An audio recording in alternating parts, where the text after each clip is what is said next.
Dear friends, audiophiles, music lovers, welcome to the first edition of Sound Liasion's new podcast series where we will talk to different musicians about their latest album, recorded for this label indeed. And tonight, it's my great honor to be allowed to introduce to you Mike Del Ferro, who has just finished recording a solo album for us, which is going to be released soon under the name of Skylark. Mike, let's Peter. start by the beginning. Your dad was an opera singer. Yes. My dad was an opera singer. My dad was American, and he was a lyric tenor, and he moved to the Netherlands in the late 50s, early 60s. Then he met my mother, who was Dutch, and he never left, and he stayed in the Netherlands until he passed away in 92. Okay. Yeah. And he was a professional opera singer. My father. He was. He sang with Maria Callas, La Scala, Milano. There was recordings with Donizetti that he sings a role. He collaborated with Bernstein, with Toscanini, the conductor. My father sang at an extremely high level, but because he stopped his singing career when he was in his late 50s, because he was fed up with traveling and he wanted to change his life. And then afterwards, he discovered a revolutionary breathing method against stuttering, stammering. And then he dedicated his last 20 years to developing this method, which is called the Del Ferro method, anti-stuttering method. It's a great method. And then when he passed away in 92, then my sister, she continued the method. So the Del Ferro method, as like anti-stuttering method, exists. But how did he look upon jazz? Oh, he was very open-minded. He was from that generation who loved also like Frank Sinatra. I was born. We had like these old 8-track cassettes. Which turned huge, but like this. And so he used to play a lot of Frank Sinatra, Nat King Cole, all the crooners. Right. So I was next to opera and classical music dominated at home in terms of listening to music, but I was also really exposed to this kind of Sinatra, Nat King Cole. But he also, for instance, loved Art Tatum. So he was open. He was not like a purist, like only classical and opera. He was not like that. He was never disappointed in you in becoming a jazz pianist instead of going the classical route. No, not really. Also because because when I started playing classical piano when I was 9, I played before like by ear, but I got my first lessons when I was around 9 years old. I loved it. Well, I liked it, but I was not like, oh, this is what I want to do. I always missed something. Despite being so young, I realized I'm playing all this music. I was quite good at it. I played the Mozart and the Chopin, the Beethoven, like the usual. And then when I discovered jazz, harmony, melody, rhythm, improvisation, the most important aspect for me, then I really became motivated. Then I really went for it. And when he saw my love for this music, he even started encouraging, and also he. So that it didn't become, you didn't have to go to the piano because they told you to go do your study, but you did it yourself. That was what he saw happening. Yeah, well, when I played classical, he was quite strict, I must say. Yeah. He was not easy. He was not because he was a great artist, and I know I have daughters myself, and they're into music too, and it's very hard to kind of not say anything, and just let them was be. your father strict when you? He was quite strict. Yeah. So you had to study the piano a certain amount of hours a day. Yeah. But on the other, but to be honest, I didn't find it always that easy. But looking back, also partly thanks to this, because him being so, kind of pushing it a little bit. I mean, it also brought me to a certain level. Sure. So now I benefit from it a lot. Well, were you one of those kids sitting behind the piano, looking out the window, and then seeing the other kids playing football outside? Yes, exactly. Yeah. Yeah, sometimes. Oh, yeah. sometimes. Oh, yeah. Well, many times actually. Many times. Yeah. So you had to play the piano before you were allowed to go out. Yes. Yeah, and meet girlfriends and all of that. Yeah. And how do you do that with your daughters now then? I'm well. That's an interesting question. I'm totally the opposite with my daughters, and sometimes I hear them like, you know, my oldest daughter, she plays guitar, she sings and piano, and then I notice certain things, and then I go like, you know, only when they ask, then I'll criticize or guide them, coach them, whatever. But like, no, you're doing it wrong, because that's, you know. But they're allowed to go out and play football. Oh yeah. Oh yeah. Yes. No, I'm not a strict father. No, not at all. Okay.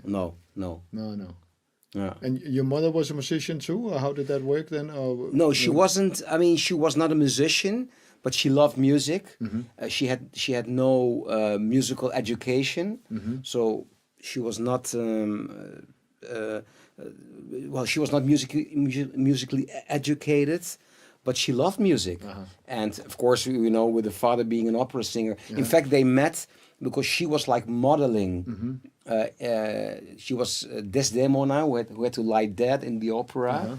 And my father was singing the role. That's in the Stad Schouwburg in Amsterdam, or our national opera theater, the only opera theater we have, or we used to have. That's where they at that met. time. Yeah.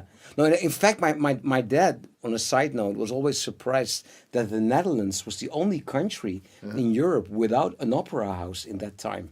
Oh, You had the Covent Garden, you know, the Opera de of Paris, course. and everywhere, La Scala, you name it. Yeah. But here in the Netherlands, there was not a proper opera house. not a dedicated opera house. Yeah, a dedicated, amazing. exactly. Exactly. Yeah. Wow. But so back to my mother, you know, so she was lying dead, and he fell in love with her, and Playing dead. he playing, yeah, of course, yeah. And then he seduced her, and he never left the country. Wow. That's Long story short. So he came here as a touring artist for Yes, that exactly. show. Yeah, exactly. Yeah, And he then was he on started- tour. yeah. He also he came as a touring artist, and I think he Oh, it was a project for him here. and then he rented an apartment for a couple of years, and he was also a kind of Amsterdam as a home base. Because at that time he was traveling a lot. Yeah. And but then he never left Amsterdam. Wow. Yeah. So Yeah. And how did your mother look upon you playing jazz then? Oh, she No hadn't. problem. She No was. problem at all. My mother was very easygoing. You know, my father was a big personality. You know, a little bit overbearing, like really like dominant. And my mother, for him, was a perfect fit because she was very easygoing. You know, like obedient, not in a bad way, but like really understood that he needed his space. She was supporting the artist. So he could do whatever he wanted with, you know, because he was like also kind of a chaotic personality, and So you she know, kept the and home base, safe, all these mood swings and all of that. And she was like very stable all the time. Yeah. So the center of the storm. Exactly. Yeah. And when you then started playing jazz, and you got how did that come about? How did you make that switch then from what happened? Well, so like I said before, I always kind of missed something, you know, and I was very young. You know, I was a teenager, an early teenager, and I couldn't figure out what was missing. And then on a rainy Sunday afternoon on the Dutch television, there was this movie. They showed a movie about Scott Joplin, the ragtime. The documentary movie. Or, like a bio, kind of and that was actually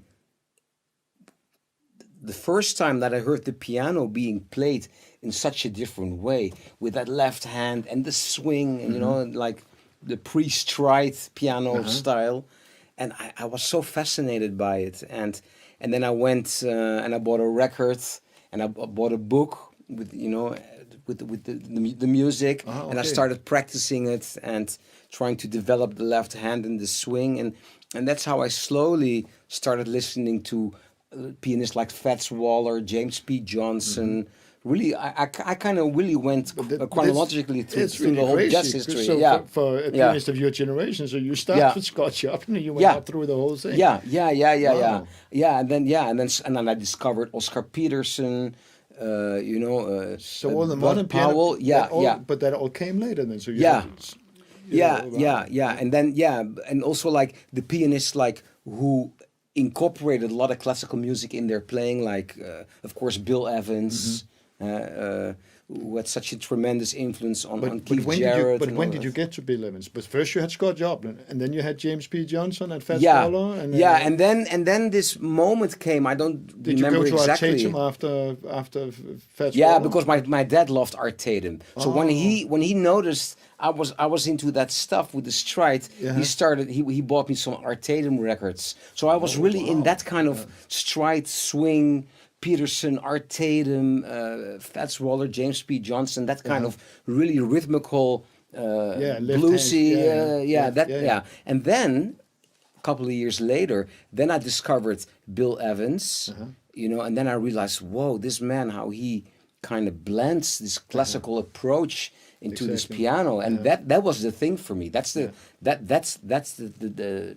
was the real discovery. Because I love to play in trio and rhythmical stuff, but then this beautiful piano sound, which they, which of then course, it all came together from your classical from your classical studies as a kid, and exactly, like an impressionistic approach to jazz piano, and of course, and then I started, of course, listening to Keith Jarrett and Fred Hirsch, and all these pianists I admire a lot for their sound. Sound. The sound. There we go again. There we go. There sound. we go. Because I mean, all the years I have known you, sound. That's something that, I know if I say sound to you, then we can talk for the next 3 hours. Sound and touch. Yeah. Sound and touch. Yeah.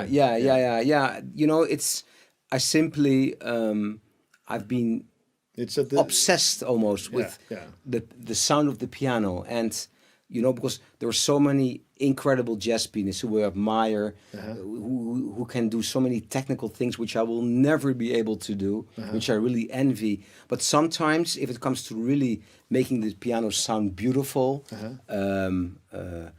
I think sometimes it's a little bit neglected. It's more focused on technique, on lines, on and all of that.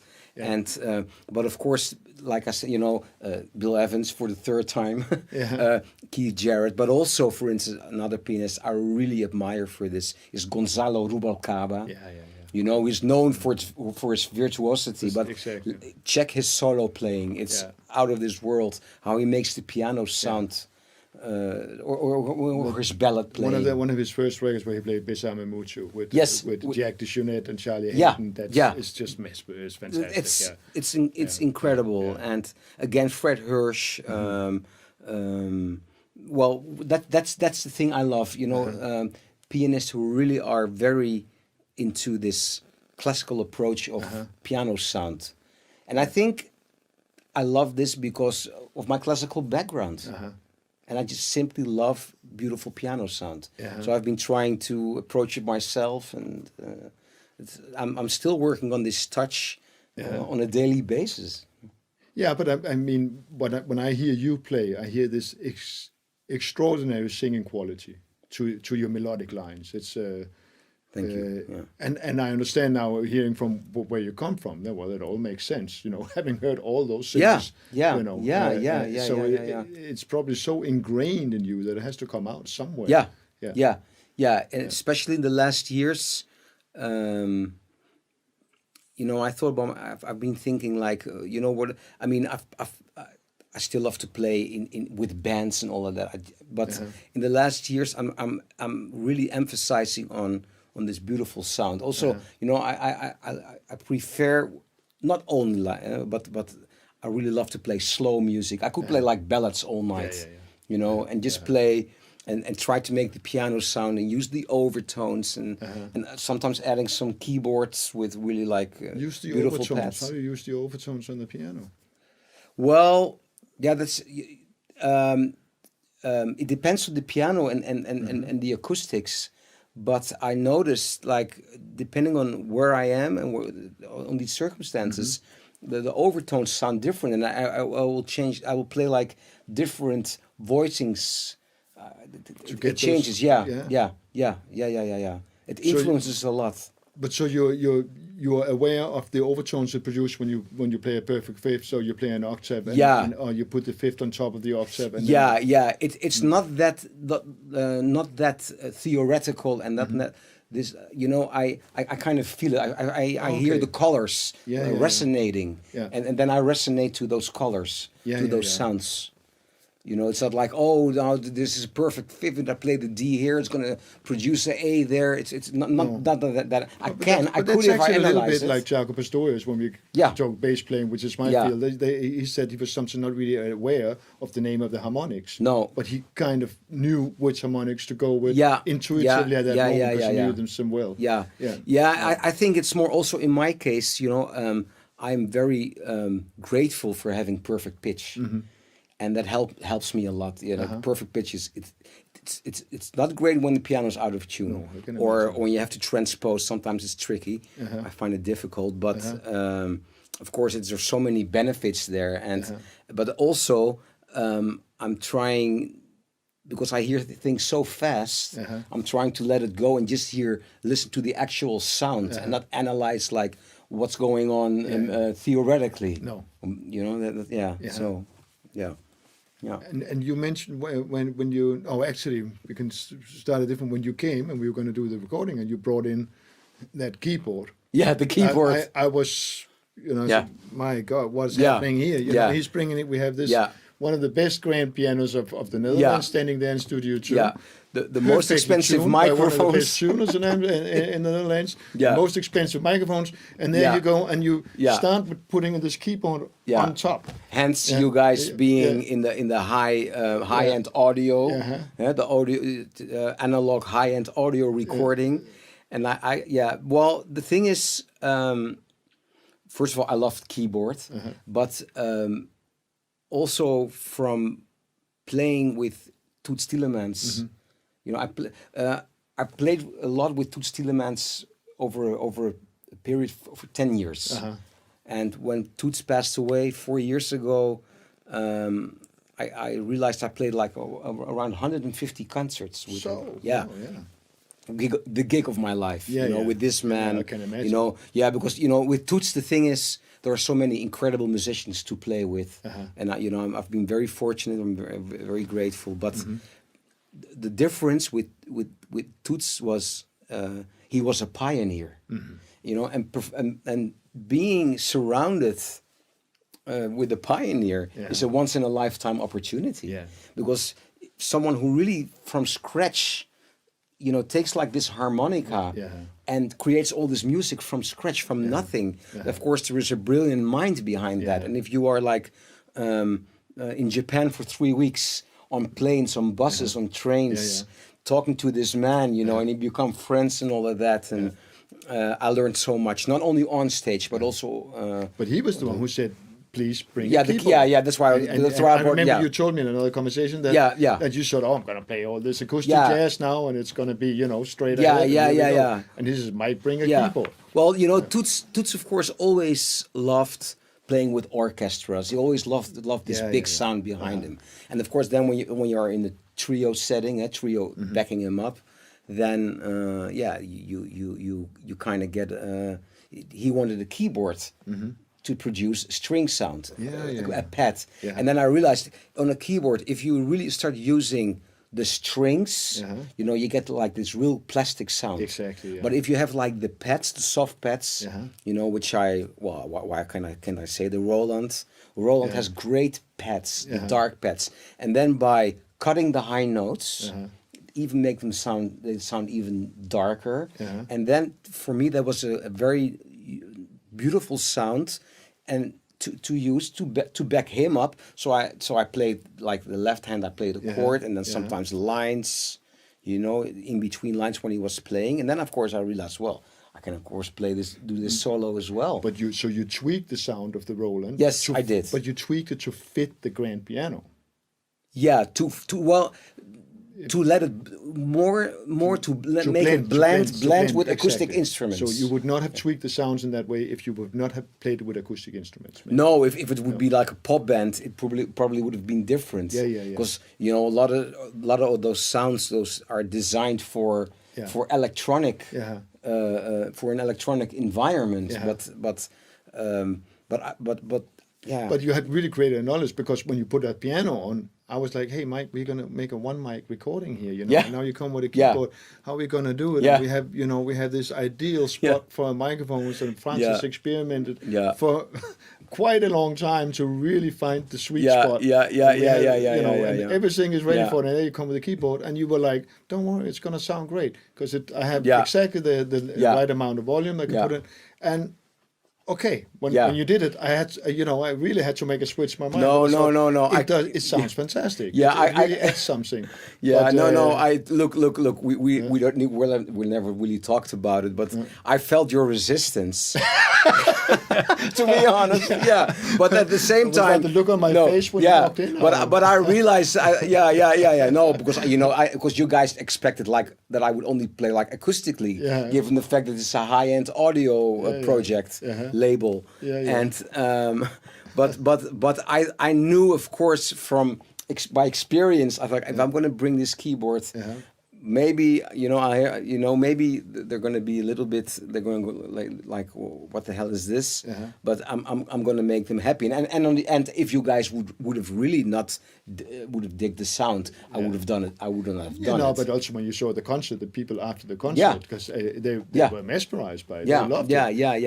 And because it did add something else. It's not just your typical piano recital. Suddenly it was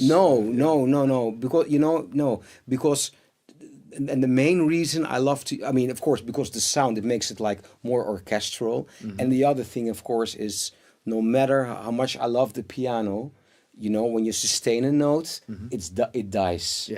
And with the keyboard, you press it and it stays there like an organ, or you use a sustain pedal, and so you can play you can even play a sound, press the sustain, and it sounds, and then play all this. But it's also the tweaking you have done, because that's again one of the fears I had. If I, as a bass player, if I have to play with a Fender Rhodes or electronic keyboard, I have a tendency to bring my electric upright bass instead of my acoustic bass. Because of the blending. Because of the blending. Because if I bring my acoustic bass, it cuts the harmonics that we just talked about. So you feel like you're playing underwater or something like that. And maybe that was also why I got like, oh my God, a keyboard. This can't be true. Not with this beautiful piano. No. And it just works. So, but that is. Yeah, well, you have to be very aware, and like in the past, for me, was an amazing example, Lyle Mace. He was such, already in the 80s, with where the techniques with the keyboards were in a much earlier stage. How he made the Pat Metheny group sound with those keyboards, with the grand piano, in the middle, as still the main instrument, and then he had all these keyboards. I mean, Zawinul was also amazing with keyboards, more in like a jazz fusion electric setting, but Pat Metheny, Lyle Mace really brought it because in a little bit more acoustic kind of setting. And made it work, indeed. And those records, they still hold up. That's very true. They still sound good. It's amazing, And then those records from the 80s, how those keyboards, how warm they sound, and but talking about the 80s, that's about the only keyboard sound from the 80s that I find acceptable for my ears. I find it sounds dated now. That's true. That's true. You have to be careful that it doesn't sound plastic. Yeah, exactly. Plastic, fantastic. No, you have to really. But it's very simple for those of you who are listening or watching or both. The so-called trick is easy. Just cut all the highs really to zero. Very like brutal. Wow. No mercy. And then all those sounds which kind of make it sound plastic, they disappear. It becomes like almost like a muddy sound, which I think works great in combination with. Yeah. Without it, it wouldn't work. It depends. Sometimes, you know, especially when I travel to countries, you know, because the thing is, the closer to the equator, the harder it is to find good pianos. Yeah. Especially when you go to more challenging countries like in Africa, or you know, what I love to do, you know, to do these fusions with world music and this adventurous stuff, which is also a big part of me. That has nothing to do with piano sound and touch. It's a whole other world. Then. As long as there is the Roland, because I really know that keyboard, then I can tweak it, and then even in that setting, it kind of works. Like if you do, like in Africa, I did a duet once with a singer, and only a pad, you know, and singing all these lines, and it works. But then I mix it also with the Rhodes sound. So you do hear the pling, the sound, and but that's then again two pianos. Then you have a Rhodes and you Rhodes sound. You press two. You press two sounds like a dual thing, and then you can mix the sounds. So because I simply also love electronics, you know. But the big challenge with electronics, using electronics, is taste. And you know, that's the thing, especially now with all these zillion plugins, all these possibilities, you know, it's a little bit like option paralysis. What are you going to use? And no, but like a Chinese menu. You just use the keyboard as it was. Yeah. I remember I said to you, should we put down these big studio monitors then? No, Just and it fits. And also the way you position yourself, that goes along the strings. It makes makes the strings resonate together with the sound. But this particular model, which I have, has built-in speakers, but it's actually amazing how good they sound. And of course, when you have a great microphone so close, you don't need to turn it up that much in this, because the microphone really picked up the sound. And so I can imagine the way you put it, because you put it on top and it goes into the lid, it goes straight. And then it projects out, so the whole grand piano becomes like a speaker box for it as well, I guess. Because if I'm not mistaken, this is the same microphone, right? This is the one, That's the Josephson. This is the Josephson 700S. And costs a fortune, but it sounds incredible. It's cost a fortune, but it was every penny. Well, and we didn't get any sponsorship from Josephson. We just bought it. Well, fantastic. Back to church with the piano, because you told me a while ago. You said I start my day with practice in church, and I end my day with practice in church. When you're in a practice period. Yeah. And you mean sound? The sound, touch. On the piano. Yeah. So. But you have been playing piano for like 40 years now, more or less. Because and it's still so. When you have your practice routine day, that's what you get into. You have developed certain exercises then, or is there a certain school you follow in order to do that? Or? Well, there are. It depends a little bit. If I have to prepare new music, you know, that'll be the main focus. Of course. But sometimes it can happen. I played a concert, and things didn't go how I wanted them to go. I wasn't, you know, like, just, you know, like I criticize myself. I'm not too hard on myself anymore. I'm more mellow, but, you know, I don't want to be my own like my father. But of course, I mean, that's normal. You're a musician, and you make mistakes, or you go like, oh, these chord changes, whatever it is, you know, technically that thing. And then that's what because it's still fresh. That's what I will polish first and work on that and try to make that better. But despite that, I always take care of that sound. I'm trying to even, you know, whenever I play a melody, single line melody, with the phrasing and like spacing between the notes, the right dynamics. I'm you know, it's like. I'm still not there. I will never be there. No. But there is always, you know, but that's a beautiful challenge. But the exercises you use for, is it that you have developed them yourself through the years, or is the piano players that might be watching? Is there any book or school you can recommend then? Or? Well, I mean, we don't have a piano here, but what I can explain, I think, which will be quite clear to pianists and people interested. look, I don't see the piano, I don't see the keyboard, the keys as something you press.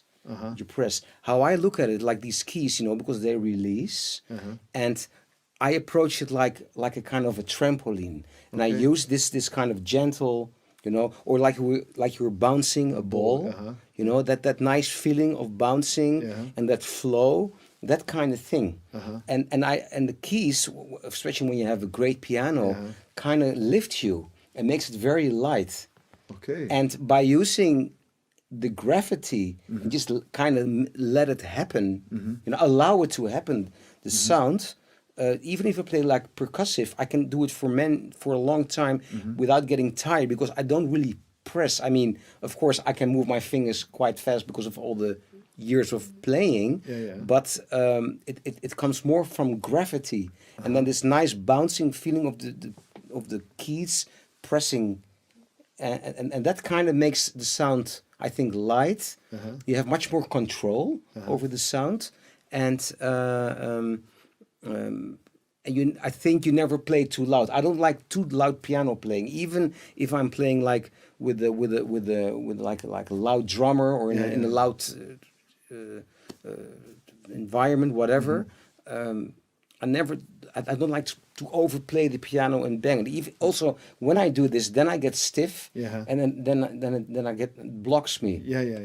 But if I keep this kind of this bouncing trampoline, bouncy feeling, then I'm in control of the sound. And then because you travel so much, you play the whole world, and you get all these different pianos. And sometimes, I know you just walk into a venue and there's a piano tuned more or less. But that aside, the mechanical, especially you say in the more hot countries, the mechanical condition of a piano can suffer greatly. So, but is there sometimes where you just have to say with this piano, well, all my ideas about touch, I just throw it out the window, or do you always find somehow to approach the touch in the piano? Of course, look. In the last years, playing at good venues, this problem is less. Although it's still surprising and shocking, actually, how many bad pianos there are. No, but actually, a couple of years ago, back at the jazz club, the Alta, where I play every Monday, I called you because the piano player got sick. I called you on the last minute, and you said later, why not? Let's play. I guess I have to play the alto at least once a year since I'm back in Amsterdam. And the piano at that particular evening was in a horrible condition. They got an electronic piano now, which is at least in tune and all that. But I remember that I came before you, and I just touched the piano, set it up a little bit, and I said, oh my God, here comes Mike, and the piano is probably, the tuner hasn't been there. He's supposed to come every Monday, but he didn't. So it was horrible out of tune, but you never complained there. We had a real fun evening, but you kind of said, "Well, okay, this is it." Well, but that's also really a mentality thing, and even almost like maybe even a spiritual thing. I mean, you arrive at a jazz club at Monday night. You're replacing someone who got sick, so you rush to the. So what you can, there's nothing you can do, but accepting. Accepting, don't resist it. You could have said, Peter, why you call me on a piano like this? What are you Well, this is one of my favorite jokes. You know how to make a musician complain? No. Give him a gig. That's a good one. I mean, there's always something to complain about, and especially when it comes to pianos. I mean, I know people who would just walk away, but at that moment, and even. I just make the best out of it. Exactly. But this also has to do with all this, I've worked for 15 years for a cultural organization. They send me all over the planet to do these projects with like tradition. I said something about it before, like ethno, world music, you name it. So so at some point you can be in Eritrea or in Mauritania or in Kyrgyzstan or Kazakhstan or any stan or with and then it's actually better to play a keyboard. I'd rather play a good keyboard than a very bad piano. Because but I learned to deal with it because otherwise you shouldn't accept the offer, the tour. You take the gig or you don't. Yeah, Yeah. But the piano reminds me. When I was in New York, I had theory lessons from the great teacher Gary Dial. Yeah, and he has this piano in his living room, and he told that when Bill Evans got 50, Gary organized his 50th birthday in his apartment. Yeah. And Gary was just about to get rid of his grand piano because he thought it was harsh and stiff. And Fred Hurst also came by his place, and everybody was saying, "Yeah, that piano, Gary, you really got to get a better instrument. You know? It's a grand piano, but you better get a Yamaha upright or something because this is not working." Yeah. Bill Evans comes to this party. All piano players, all of New York were there, and finally at the end of the party, Bill Evans sits down to play something. And he makes it sound beautiful. Exactly. And Gary and Bill Evans just played a little piece. Yeah. And Gary, just the sound there, it was just, and he was standing right next to him, and it sounded fantastic. And Gary said, "I'm not going to sell this piano till I have that sound." Yeah. But that's mind the you, spirit. Gary was a hell of a piano player, right? Yeah. And he still has the piano. That's the I think that's the right attitude. Yeah, I mean, exactly. of course, what can you do? I do have one funny story here because I love humor and all this. Mm-hmm. When one of my first gigs, I mean, I'm talking about many years ago, I had to play at this club, and I wasn't sure about the piano, so I phoned to the jazz club, and this lady answers the phone, and I said, "Well, this is Mike, and I'm going to play at your club. And what kind of piano do you have?" He said, "Oh, just a second." And put on, and the footsteps, and looking louder. And she comes back and said, "It's green." Green. Jesus. It's green. It's green. I mean, then already, Green piano. It's a green piano. And then I realized, okay, this is Is this my future? Especially when you play jazz, and like now, fortunately I play in a lot of theaters, concert halls, or the great clubs, and then there's no problem. But in the whole like the jazz club scene, it came off. It's But again, it's all about staying positive. Listen to the old Bill Evans records, that first solo record of Bill Evans. The piano is horrible out of tune. Even on Kind of Blue, the piano is kind of out of tune. And we all love the sound of that album. Like Frans, I mean, if the piano is not perfectly tuned, he stops the session because it's like, I can't make a sound if it's not sounding perfect. And actually, I remember a couple of years ago, I was playing at this festival in Haiti, and Gonzalo was there too, Gonzalo Rubalcaba, who I admire so much, and and we both had really challenging piano, and also Gonzalo, he didn't make, he realized I'm here, and of course, but he also has a background being from Cuba, all these Cuban music, all these pianos there. That's the humidity they have. But they grew up playing on horrible instruments, and then it's up to you how you deal with it. Exactly. But sometimes if drummers go like, or other musicians, other instrument, they go like, "Oh, I have to carry all that stuff."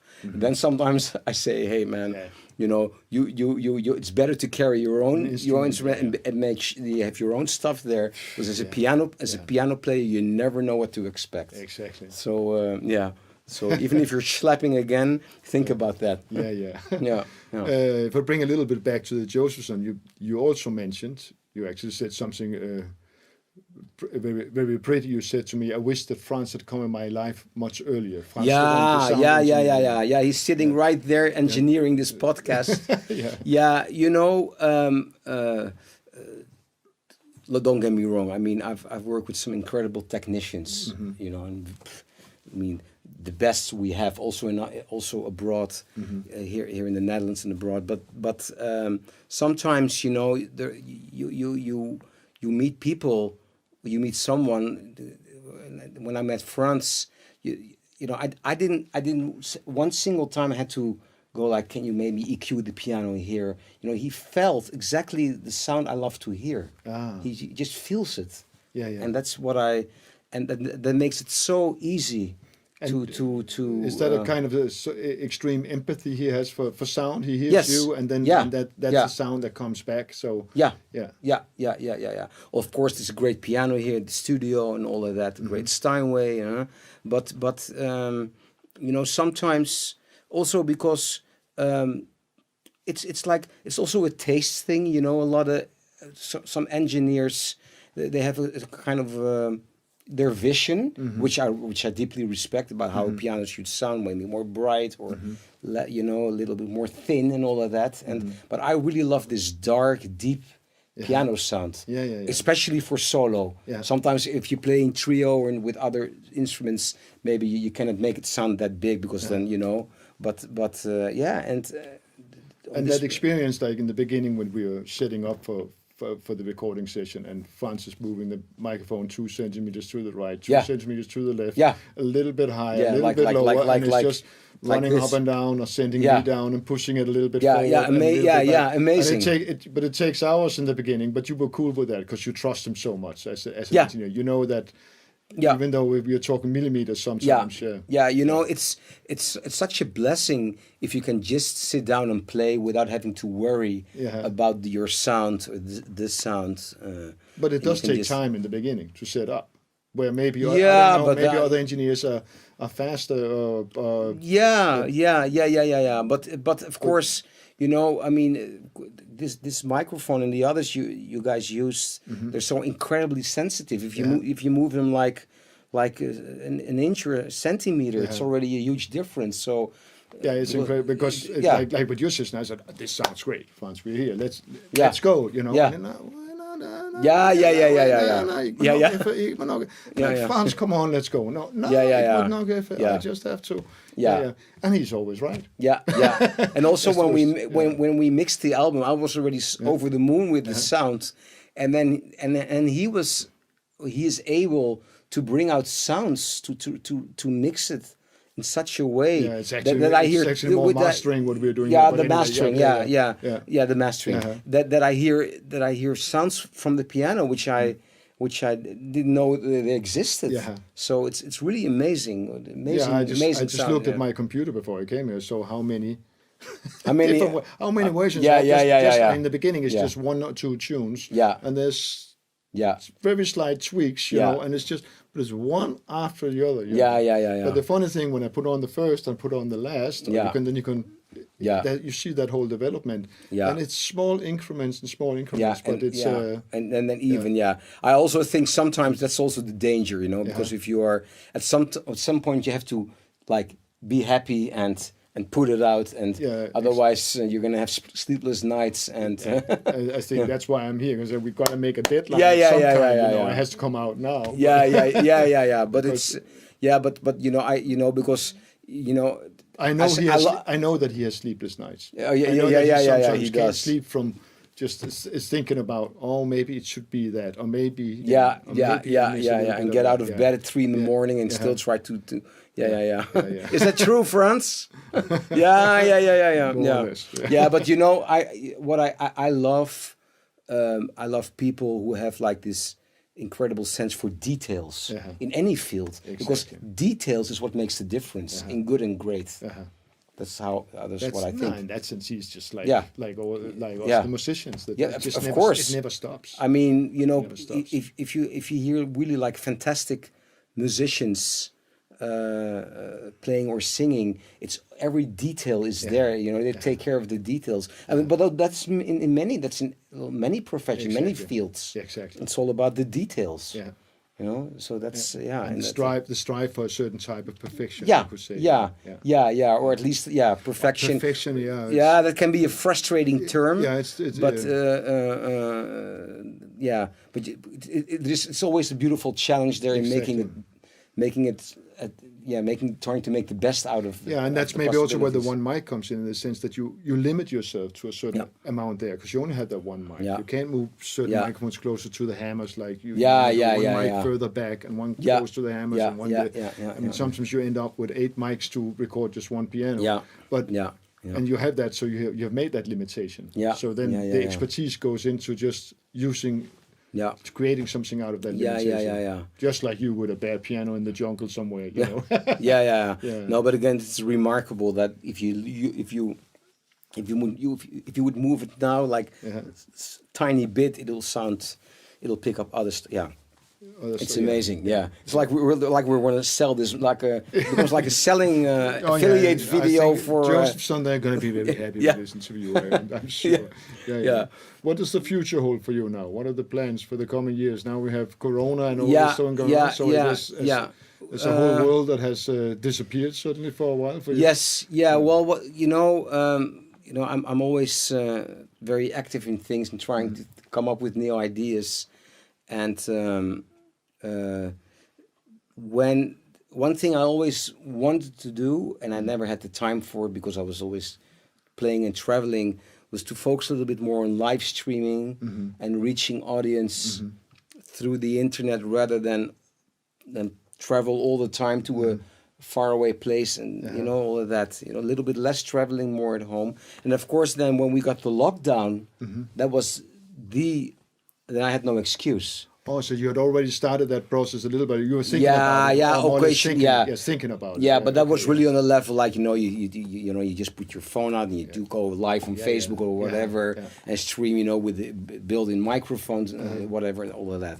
But then I thought, okay, I want to try to bring this to a higher level, and I really for a week, because I was alone, I went totally into YouTube tutorials. What do I need to live stream, and then I just started.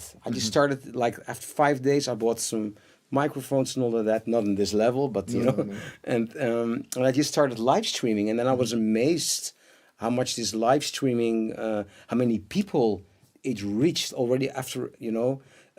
When I started, maybe 200-300 people would watch the live streams. Now it's thousands. Really? Yeah, it's amazing. And so many. Yeah, and then I realized, wow, nowadays.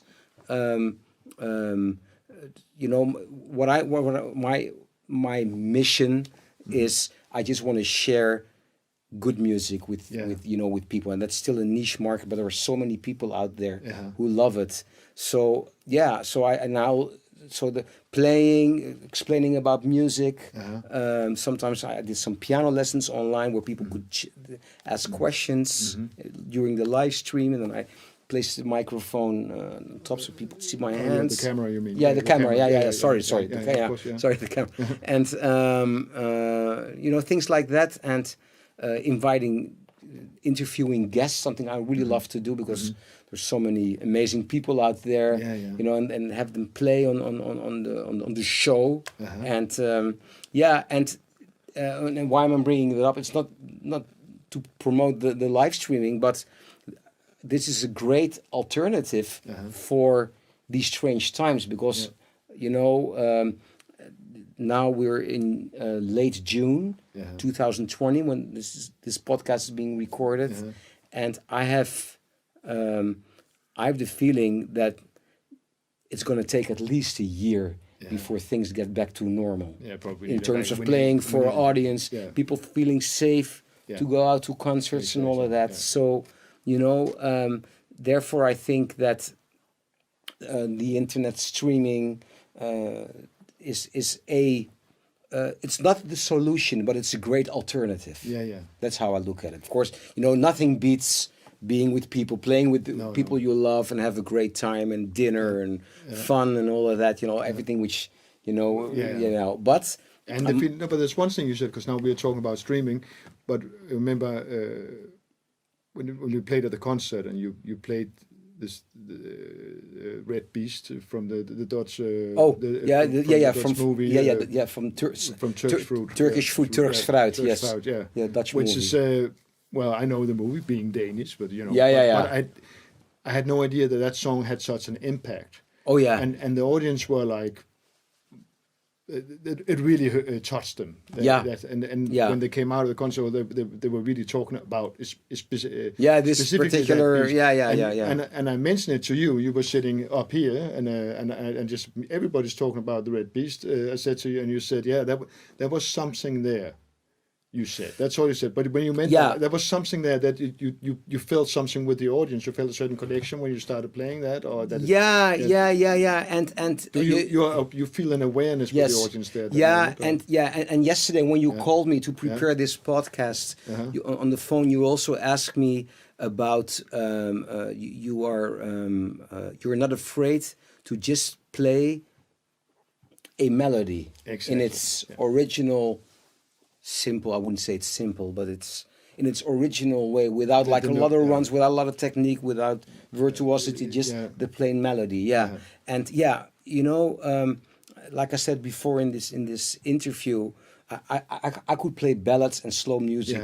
I love slow music. I love playing slow music. And really because it allows you to the space between the notes. That's what was so impressive. I found with the way you play a ballad. You don't need to do a modant on top of it or whatever. You just dare to just go bam from one note to the next. And that's also this also has to do with the sound to really phrase the melody, to connect the notes, and not be afraid to take time. To play those melodies really slow, and when you asked me yesterday, I realized that, for instance, going back to my youth, if you listen to Frank Sinatra, how he executes a melody in its purity, without too many, it's so. Just the melody, and then even with an incredible orchestra behind him, he was not afraid to take time and hold back. And that beautiful phrasing and breathing and space and all of that. That's something I've really worked on in the last years. And I'm not, also in these crazy times with so much.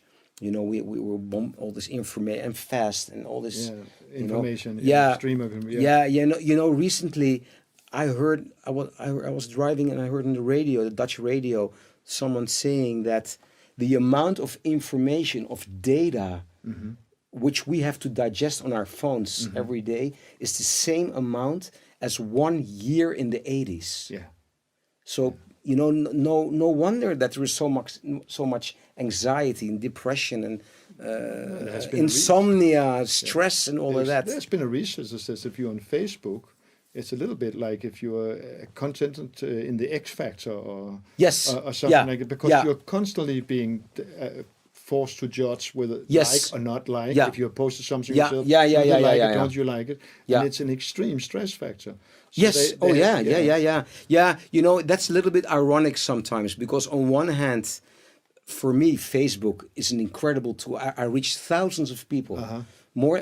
Much more than on YouTube. At this moment, I'm trying to make my YouTube channel grow, but compared to Facebook, it's nothing. On Facebook, I have a huge following, and it pushes it to Instagram. So all this, and I really have this love-hate relationship with social media because I benefit from it a lot, being a musician and especially the online thing now.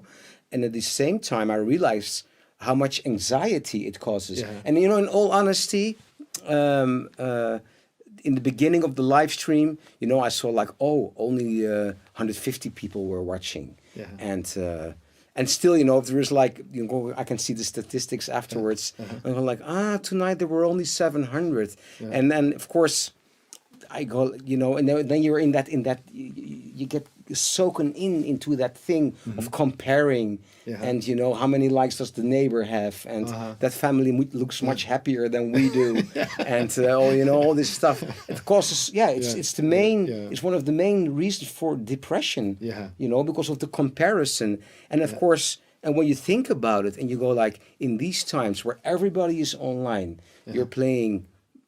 I'm not playing music for the millions. I'm in a niche.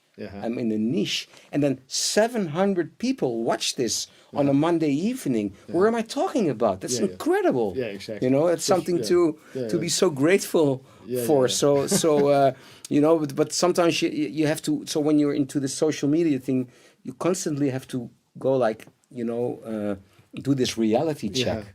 You know, like stay with yourself and enjoy every. It's a challenge. Yeah. Because there's the big danger there. Yeah. And how do we come to this? Because we were talking about streaming and Facebook and and also because we were so overwhelmed with information, and I also realized this with other musical developments that people are fed up sometimes with too much information, too much noise, and I realize now when I play more slow music, meditative, whatever, minimal, more quiet, really quite calm stuff.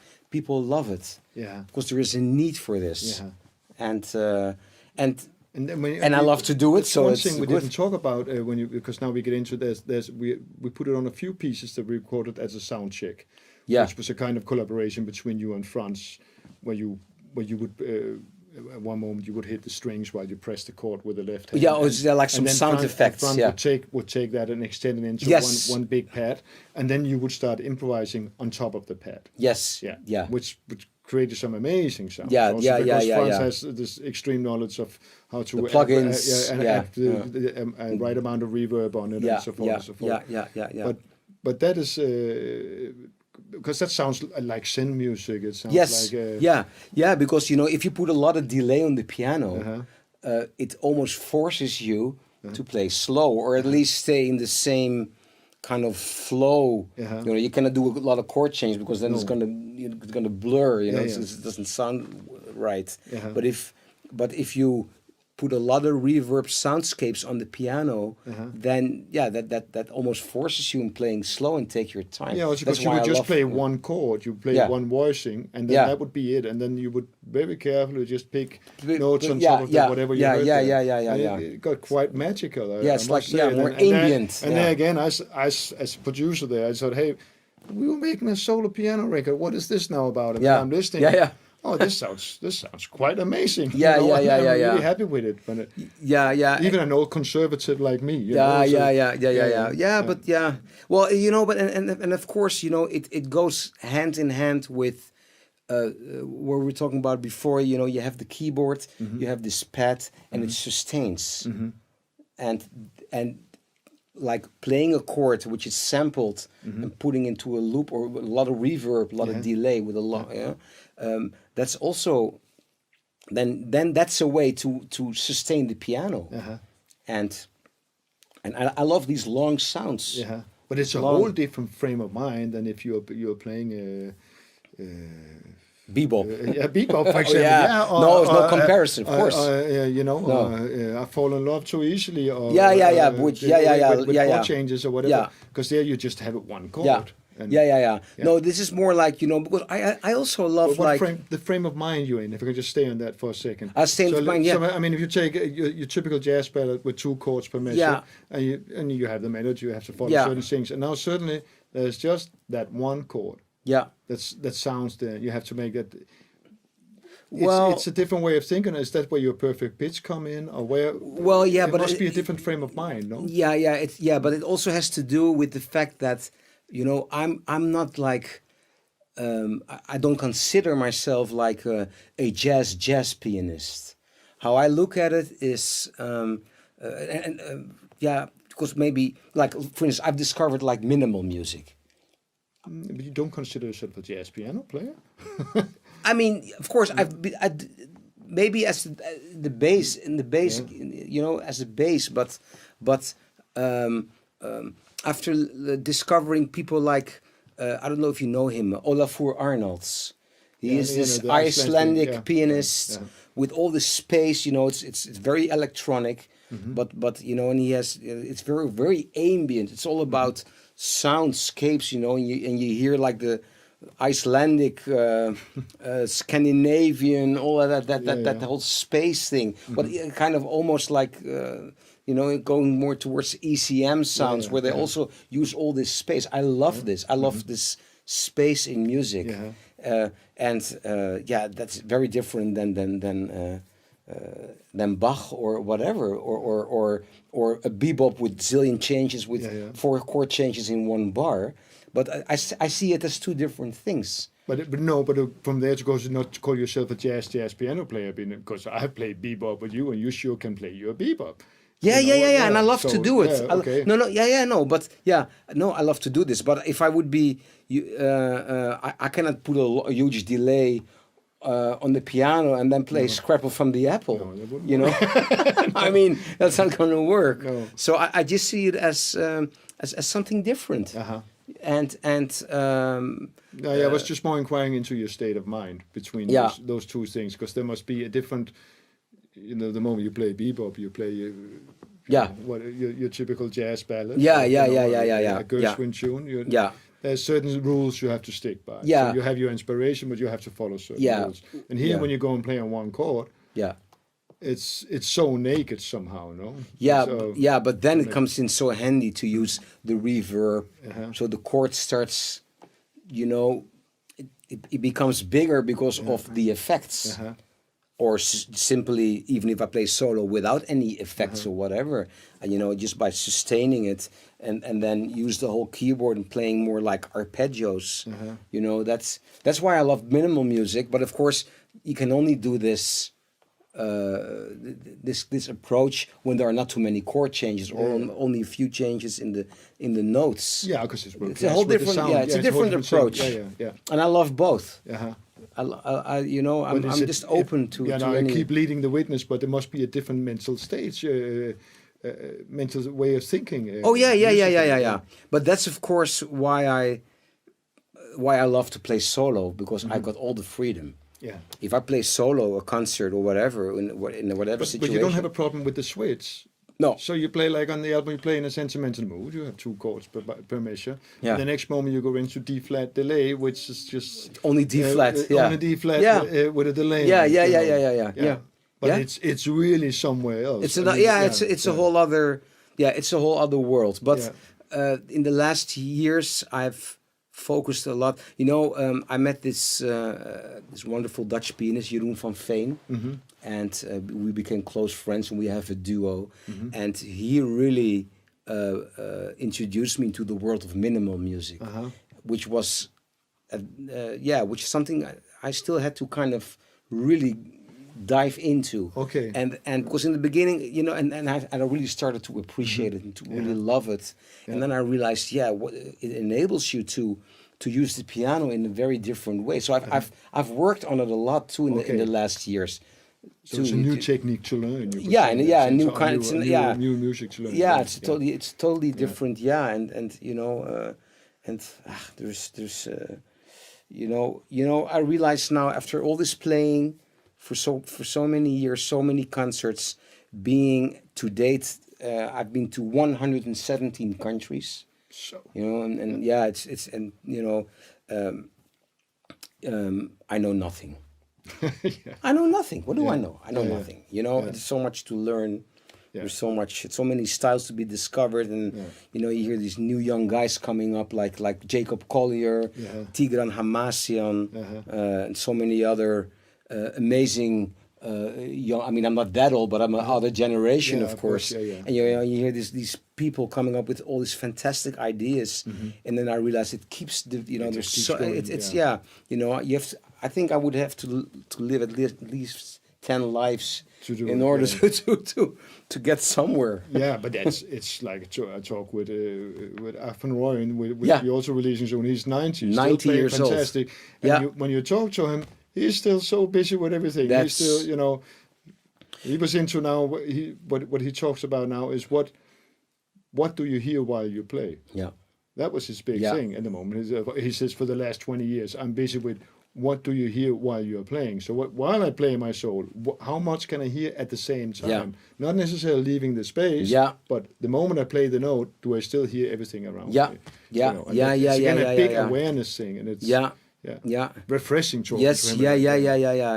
Good friend of Yeah. Toots also, by the way. Yeah. Toots had sayings like that. He would say like, if you're playing, take your ear off your head and put it on the piano. Oh yeah. Oh, that's a beautiful thing.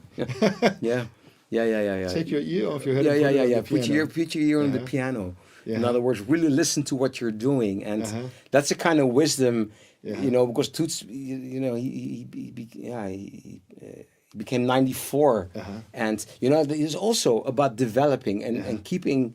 You know, I remember he was like 90 or something, and then he called me. He just, you know, out of the blue, the phone rings, and it's Toots said, "Hey, Toots," and he says, "Practice Stella by Starlight in B." Okay. And then he hung up the phone before I could say anything. Exactly. And that was my exercise of the day, of course. Okay. And I went to the piano and I started practicing Stella in B. Which is not easy somehow. No. It's one of my hang-ups, Stella by Starlight. Yeah, it's a keys. difficult tune. Yeah, It's a difficult tune. And that opened the whole world. And then I realized, wow, you know, and he's 90 and he comes up with this idea. And he always said, until he passed away, he said, "I'm an eternal student." Exactly. That's so beautiful. Yeah, it's so. Neil Tenningmeister Peterson said the same to me. He said the beginning is so easy. You just have to learn your scales, your fingerings. Yeah. But for me, every step becomes bigger and bigger and bigger. And you have to be willing to keep trying to climb those steps. Especially when you it's true. Yeah. It becomes, you know, it's because technically you have a lot of, you know, you have a lot of chops, and at the same time mentally it's kind of hard to how is it, to grasp it all and to put it into. But you just said before, you're not so hard on yourself as you used to be. No, because it's also about enjoying. You know, I mean, when you brought up in a way that it's always about criticism, what can be better. That's an important thing, and that's what I always will be. That'll never go away. You know, but was that your dad bringing you up like that? You mean? Yeah. I was really brought up with really strict. But then on the other hand, I realized, like, if you're never going to be enjoying the moment and be kind of love what you're doing and even appreciate what you're doing, you know. So if you listen back to a recording, instead of going, "Oh, this sucks," you know, instead of going, "Hey, this is actually nice." There's nothing wrong with that. No, to love yourself and appreciate what you're doing, and you know, there's always many reasons to improve things, but I think also there are many. It's even more important that you just simply love what you're doing and appreciate yourself. You know, I remember just after my son was born, I played a gig, and there was something with the piano player. As far as I remember, he irritated me deeply, always getting in the way, and whenever I had a little solo, he would be all over, and it was heavy. You know, 3 hours with that piano player, and I was biking home and said, terrible evening, and then. Normally, and I didn't play myself well either. It's also my own fault. You get all that. Maybe I should approach it like this. Then I wouldn't have gotten so irritated with him or whatever. And then suddenly I realized, I had a little one at home. And the whole thing just disappeared. So it was after becoming a father, it was like everything got so much easier in that sense. You know? Let it go. Let it go. It was, you know, tomorrow there's another gig. And enjoying, Well, I mean, I'm a huge fan of Eckhart Tolle. You know, the German spiritual. It's so funny, Margaret Schurzman. We're also releasing with just busy with her and with the liner notes, and she went 3 months to Norway and she bought one book. Oh, this man, you know, it's so beautiful. I know Frans, our engineer, is also into Tolle, and you know, because it's a really no nonsense spiritual teacher, and he really learns you to just realize that the present moment is all you have all the time. So what are you going to do? Are you going to be an enemy to the present moment, or are you going to be a friend to the present moment and enjoy it and the presence, you know, and try not to think about time, you know, because time, always think about, it's already a year passed, and you know, and not resist things and being present. I think, you know, I learned so much from that. From him and it was funny. Margriet went 3 months to Norway, to the north of Norway, and stayed alone in a little house. Wow, and when she came back, and she said what she came back with was, be happy anyway. Yeah. which is, I thought that's so pretty. You Yeah. know, so all this shit Yeah. happening around, and you Yeah. just decide to, I'm just gonna be happy anyway. Yeah. And Yeah, she had yeah, that, yeah. that was what you got out of the book. You Yeah, could say, yeah. Yeah, I also, speaking about Norway, I have a friend of mine in Norway. She's a fantastic trumpet player, and she plays the goat horn. You know? Yeah, her name is Hildegun. Okay. And her she always says, happy for no reason. Yeah. Oh yeah. Oh, I that's love maybe that. That's maybe where she got it from. Yeah. And she's like, you know, she's such a positive person. And, you know, that's so cool. So Yeah. cool. Yeah. Hey, but that's a good way to stop, maybe. you Yeah. know? No, I really Happy enjoyed for this. no reason. Yeah. Happy for no reason. Yeah, And yeah. enjoy the moment, and not, you know. But this is maybe a general advice to musicians. You know, I mean, you know, you have to find a balance in between keeping, you know, developing, and of course, you know, listen back to your performances and really realize, oh, this can be better. But you have to also really love yourself, appreciate yourself, what you're doing in the moment. You know, Exactly. and of course, at a certain level, Mm-hmm. you know, it's never going to be bad. No. You know, and I mean, maybe you won't have a great piano, or you're jet lagged, you only slept 4 hours or whatever reason, or you're sick. Huh? Yeah. You know, you cannot execute the music the way you want to. But before it's really bad, you know, you know, because that's a big problem with musicians. Oh, yeah. They focus on one mistake and they blow up the mistake. But that's the same. Yeah. You know, and then that's all they, you know. So if this is like a great musician, and there's this little thing here is the mistake, they're going to, you know, Exactly. and they don't see the whole picture anymore, and go like, oh Jesus, I suck. You see this Exactly. mistake, and That's you know, you want to die. Exactly. You know, That's why I always say to Frans, don't send, when we have done a recording where I'm the producer, but don't give them allow anything, some time. at least 1 week before they get to hear anything. So you know. that's so good. And because it's so funny, after you give them just 7 days, or even better, 10 to 2 weeks, 10 days, 2 weeks, they had no idea. Oh, because they come back and say, second take, that was it. The first take is impossible. While so often the first take is the one that has all the magic. That's so true. Yeah. And then they hear it back and they have no idea anymore. And they forgot their little mistakes and they can't find it back. Yeah. They come back, I know I made a mistake somewhere. Okay, if you say where it is, let's see if we can hear it. You know, see if there's anything we can do about it. Yeah. And they have no idea. No, but But musicians, you know, sensitive souls, you know, and all of that, and then oh sorry, oh you see I suck. Oh sorry, I exist. Yeah, exactly. You know, just get rid of it. You know, enjoy what you're doing. And, Exactly. Yeah. Hey, that was a pleasure, Mike. Yeah, same here. Yeah. I really enjoyed it. Okay. We still have to do it like this. do it like We're this, still in yeah. Corona, Yeah. Corona behavior. Yeah, exactly. Yeah, thank you. Thank you. Yeah. Pleasure working with Yeah. you. Likewise. Yeah.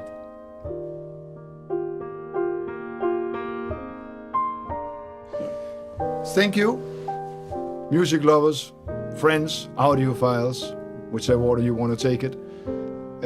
If you want to hear more samples from Mike's new album, please visit soundliasion.com. And please check out all the other albums there as well. All recorded by master engineer Frans. See you soon. Bye bye.